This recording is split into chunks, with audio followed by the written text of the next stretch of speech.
Sisi lain seri 19.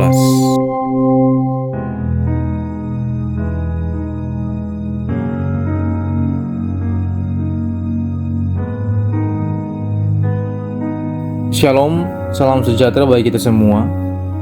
Saudara-saudara yang dikasihi Tuhan, kitab Sakaria ini disusun setelah orang-orang buangan di Babel kembali ke Yerusalem.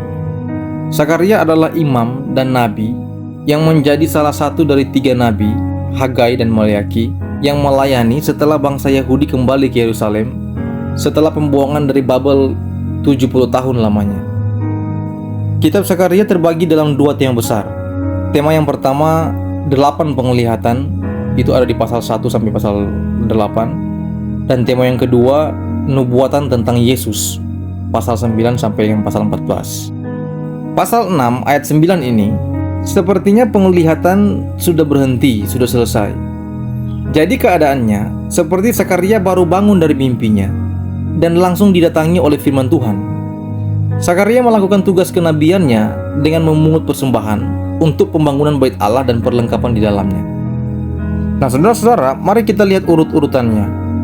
Di pasal-pasal sebelumnya, Sakaria mengingatkan Israel, bangsa Israel, untuk kembali kepada Allah dan tidak hidup seperti nenek moyang mereka yang memberontak dan tidak mau mendengarkan nabi-nabi sebelumnya. Itu sebabnya mereka dibuang ke Babel.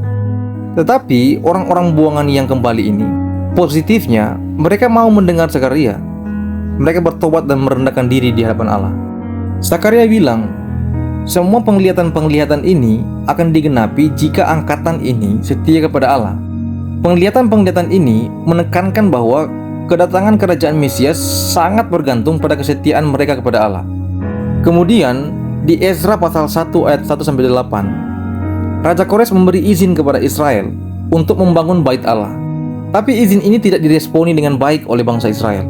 Kalau kita baca Ezra pasal 5 ayat 1 dan 2, Sakaria dan Hagai menantang dan memotivasi orang-orang Israel untuk membangun kembali bait suci di Yerusalem pada zaman gubernur Zerubabel dan imam besar Yosua.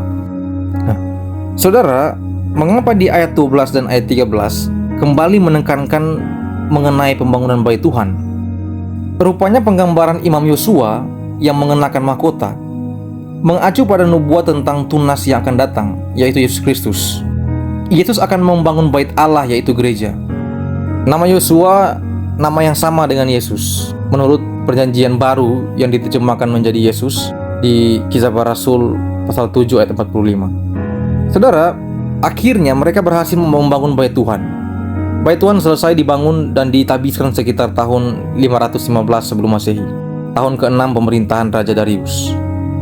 Bapak Ibu yang dikasihi Tuhan, pembuangan di Babel menjadi pengalaman yang sangat menyakitkan dan menjadi pelajaran penting bagi bangsa Israel. Itu yang membuat mereka berniat membangun kembali bait Tuhan ketika kembali dari pembuangan. Satu hal penting yang harus kita ingat, mereka mau mendengar Sakaria dan mau membangun kembali bait Tuhan karena atas dasar kecintaan dan ketaatan mereka kepada Allah. Tidak ada niat lain, tidak ada motivasi lain. Saudara ingat bagaimana Salomo membangun mega proyek yang disebut The Golden House atau bait Allah yang pertama? Bangunan itu dilapisi emas, pakunya saja terbuat dari emas. Tapi apa yang Salomo bilang? Jikalau bukan Tuhan yang membangun rumah, sia-sialah usaha orang yang membangunnya. Mazmur 127 ayat 1. Salomo sangat totalitas, tapi dia juga sangat rendah hati. Salomo yang bangun itu. Salomo mungkin orang yang paling banyak sumbang, paling banyak memberi, paling banyak mengorbankan waktu, bahkan mungkin tenaganya. Tapi Salomo tahu semua ini tentang Tuhan, bukan tentang dirinya. Saudara, yang kerjakan bait Allah pertama itu para pekerja-pekerjanya itu campur. Ada orang kafir, ada juga orang-orang dari Salomo. Orang-orang Salomo ini maksudnya orang-orang yang tahu siapa Allah yang disembah Salomo. Orang-orang kafir yang bekerja sampai selesai proyek, sampai selesai bait Allah dibangun, mereka tetap menjadi kafir dan mereka tetap menjalankan kehidupan dalam kejahatan. Tidak ada perubahan. Mereka hanya bekerja di rumah Tuhan, tapi jauh dari Tuhan. Saudara ingat bagaimana Paulus merintis gereja di Filipi bersama dengan Silas. Paulus dipenjara, Paulus disiksa, tangan dan kakinya dibelenggu untuk membangun gereja. Tapi apa yang Paulus bilang dalam Filipi 1 ayat 6? Akan hal ini, aku yakin sepenuhnya, yaitu Ia yang memulai pekerjaan yang baik di antara kamu, akan meneruskannya sampai pada akhirnya, pada hari Kristus Yesus. Saudara, dari sisi manusia, jelas orang akan bilang kalau Paulus yang bangun, Paulus yang habis-habisan menabur waktu dan tenaganya. Tapi Paulus menyerahkan segala pujian orang terhadap dirinya untuk kemuliaan Tuhan, bukan untuk dirinya. Bapak Ibu saudara-saudara yang dikasihi Tuhan, yang bisa kita belajar adalah dorongan untuk memberi, untuk menyumbang, atau berbagi untuk pembangunan gereja. Dorongan itu harus muncul karena kecintaan kita kepada Tuhan. Sekali lagi, dorongan itu harus muncul murni karena kita cinta Tuhan, karena kita taat Tuhan. Bukan terjadi karena ada kepentingan, ada maksud terselubung. Bukan karena kita haus pujian dan pengakuan, tapi untuk Tuhan.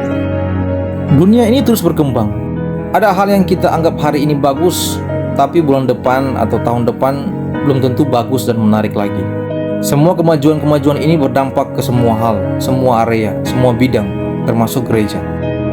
Hari-hari ini gereja-gereja berlomba untuk menjadi yang terbaik dalam hal tampilan luar atau fisik. Semua fasilitas tersedia, semua untuk kenyamanan orang beribadah. Dulu orang anggap dengan adanya proyektor, tampilan PowerPoint itu sudah sangat megah. Tapi hari ini ada gereja-gereja yang sudah beralih ke Videotron, dan ini kemajuan. Dan gereja seringkali berusaha untuk terus mengikuti zaman, mengupgrade semua yang ada di dalam gereja.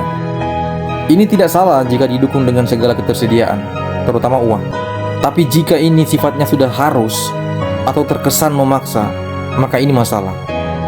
Saudara, membangun gereja secara fisik atau bangunan dan dengan segala fasilitasnya harus seimbang dengan membangun iman jemaat. Sebab bangunan fisik gereja yang megah bukanlah indikator bahwa iman dan spiritualitas jemaat juga bertumbuh dan berkembang. Terkadang pembangunan gereja secara fisik tidak berbanding lurus dengan pembangunan spiritualitas jemaat, meskipun tidak berbanding terbalik. Kadang ada kondisi sesaat di mana gereja menjadi seperti sebuah perusahaan. Akibatnya ibadah dan kegiatan gereja seolah menjadi rutinitas dan kehilangan spirit. Jemaat harus cinta Tuhan lebih daripada gedung, fasilitas, dan sarana-prasarananya. Gereja bukan masalah dingin atau panas ruangannya. Ini memang penting, karena orang akan bilang ini kaitannya dengan kenyamanan, dan saya setuju untuk itu. Tapi kita harus ingat, harus sadar bahwa bukan hanya sekedar itu. Bagaimana dengan pengajaran? Bagaimana dengan doktrin? Bagaimana dengan hal-hal lain? Mari kita renungkan, dan kiranya Tuhan memberkati dan menolong kita semua. Amin.